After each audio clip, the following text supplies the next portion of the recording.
महुआ बुंदेलखंड से पुराने रिश्तों को मजबूत करने और सियासी जमीन तैयार करने महुआ पहुंची कांग्रेस की राष्ट्रीय महासचिव प्रियंका गांधी ने प्रतिज्ञा रैली के मंच पर पहुंचते ही वरिष्ठ कांग्रेस नेताओं ने उनका स्वागत किया। साथ ही उत्तर प्रदेश अध्यक्ष अजय कुमार लल्लू और छत्तीसगढ़ के मुख्यमंत्री भूपेश बघेल मौजूद थे। प्रतिज्ञा रैली में प्रियंका गांधी का संबोधन प्रधानमंत्री और प्रदेश के मुख्यमंत्री पर केंद्रित रहा।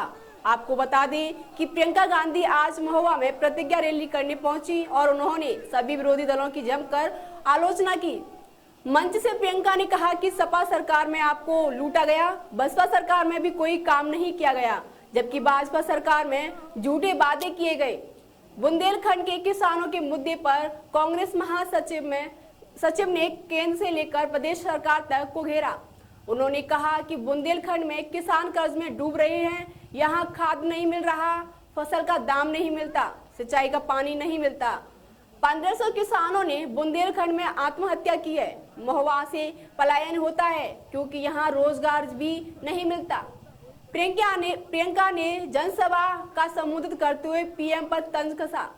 प्रियंका गांधी का कहना कि बीते दिनों में पीएम झांसी और महुआ अपने जिस जहाज में आए थे वह 8000 करोड़ का था।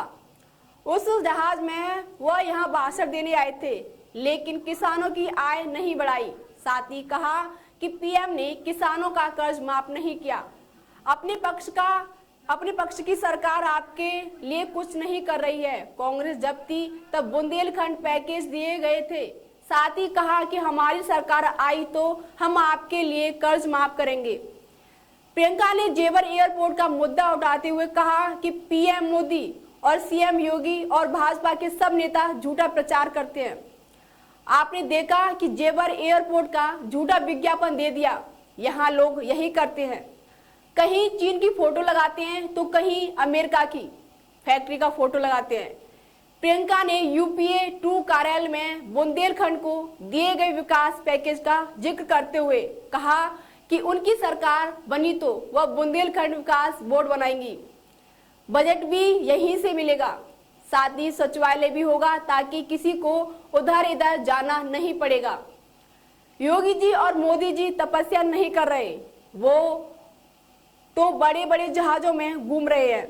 यहाँ पर देश का श्रमिक और बेरोजगार है, नौजवान तपस्या कर रहा है। बीते 10 दिनों में बुंदेलखंड में यह उनका दूसरा दौरा है। अब सब लोग चर्चा कर रहे हैं कि हमने जाति और धर्म के नाम पर वोट दिया, लेकिन हमको मिला क्या?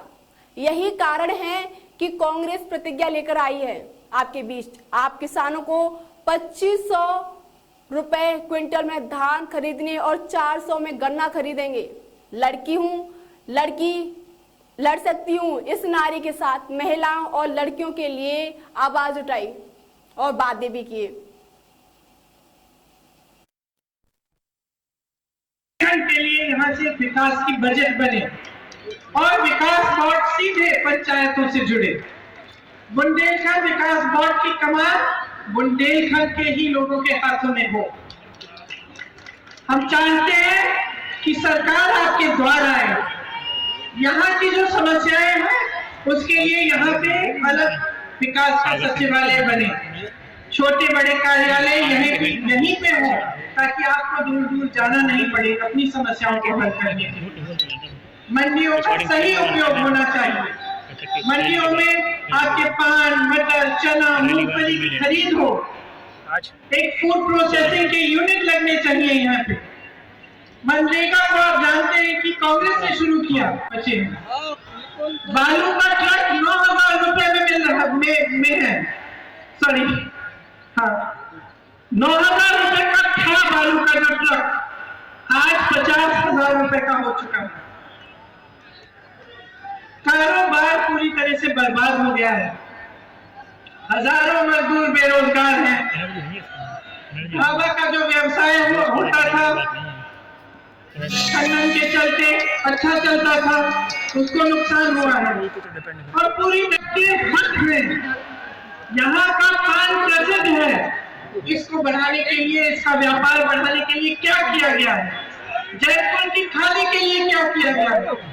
बलुआ सागर की अदरक के लिए क्या किया गया है? मौलानी कोपुर की टेलीकॉम के लिए क्या किया गया है? जालौर के मटन के लिए क्या किया गया है? बुंदेलखंड की मूंगफली के लिए क्या किया गया है? कोई योजना बनाई है कि आप जब उसको फिर उसका व्यापार आगे बढ़े? कोई उद्योग बनाए हैं उन्होंने? गौरा पत्थर यहाँ का सोना है। तो बच्चों की लाइन लग जाती है कि बस भरो लाइन मीटिंग में कि दिखे कि कितनी भीड़ आई है हमारी मीटिंग में।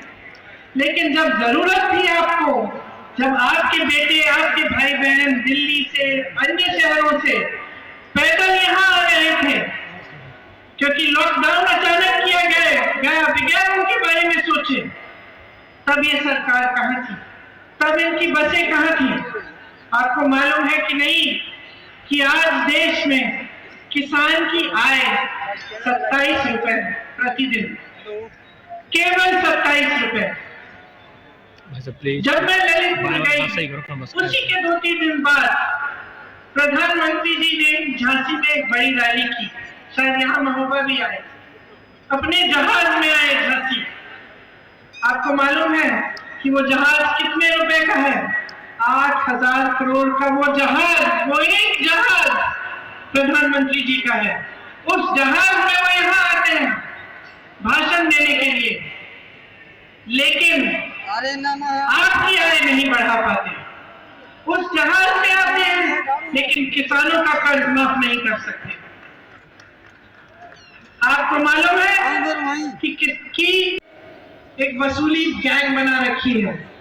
आपने देखा होगा कि कबरई के क्रशर कारोबारी इंद्रकांत त्रिपाठी की किस तरह से हत्या हुई। आज भी उनके हत्यारे फरार हैं, आज भी उनको पकड़ा नहीं है। बुंदेलखंड पर्यटन में बुंदेलखंड एकदम आगे बढ़ सकता था। यहाँ अपार संभावनाएं हैं। भाजपा के विधायक पर्यटन के नाम पर जमीन कब्जे कर रहे हैं, अवैध धंधा कर रहे हैं, गौशालाओं के नाम पर धंधा कर रहे हैं, गौशालाओं की बुरी हालत है। यहाँ के संसाधनों पर किसका हक है? सबसे पहला हक आपका है, किसी और का हक नहीं है। अगर आपको बदलाव लाना है तो सबसे पहले राजनीति में बदलाव लाना पड़ेगा। सबसे पहले आपको ऐसे नेता चुनने पड़ेंगे जो सिर्फ वचन और बड़े बड़े भाषण नहीं लेकिन काम करके दिखाएंगे आपके लिए।